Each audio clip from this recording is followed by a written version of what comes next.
আসসালামু আলাইকুম রহমতুল্লাহি ওয়া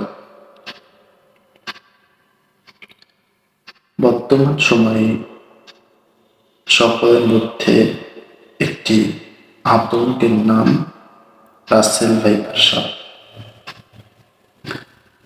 পৃথিবীতে প্রতিটা জিনিসেরই সমাধান আল্লাহ পাক রব্বুল আলামিন আমাদেরকে দিয়ে দিয়েছেন, এবং কিছু কিছু সমাধান আল্লাহ পাক রব্বুল আলামিন তার রাসূলের মাধ্যমে, হাদিসের মাধ্যমে দিয়ে দিয়েছেন।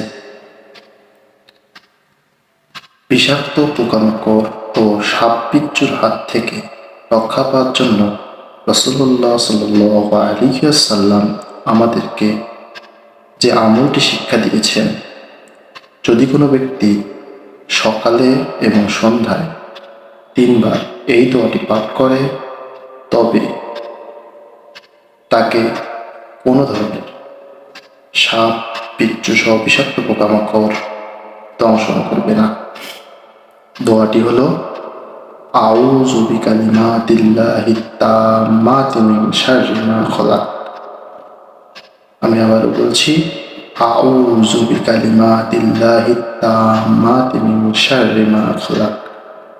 আমরা দোয়াটি নিজে মুখস্থ করব এবং অপর মুসলমান ভাইদেরকে জানার জন্য বেশি বেশি করে শেয়ার করবেন ইনশাআল্লাহ।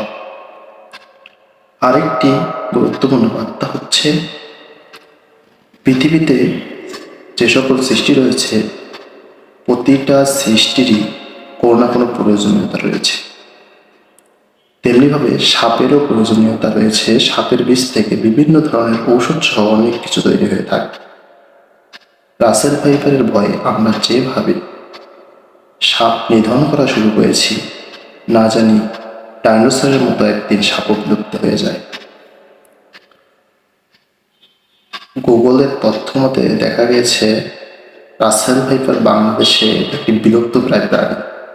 এই বিলুপ্তপ্রায় প্রাণীর ভয়ে আমরা যে হারে সমস্ত ধরনের দেশীয় সাপসহ সমস্ত সাপ মারা শুরু করেছি, এতে করে সাপের বিষ থেকে যে সকল ঔষধ তৈরি হয়, এগুলো হুমকির মুখে পড়তে পারে। তাই আমরা সচেতন হই, কিন্তু প্রাণী হত্যা থেকে বিরত থাকার চেষ্টা করি।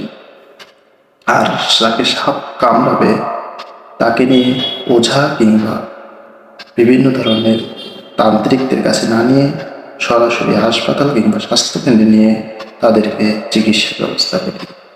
আল্লাহ রাব্বুল আলামিন আমাদের সকলকে বোঝার তৌফিক দান করুন। আসসালামু আলাইকুম ওয়া রাহমাতুল্লাহ।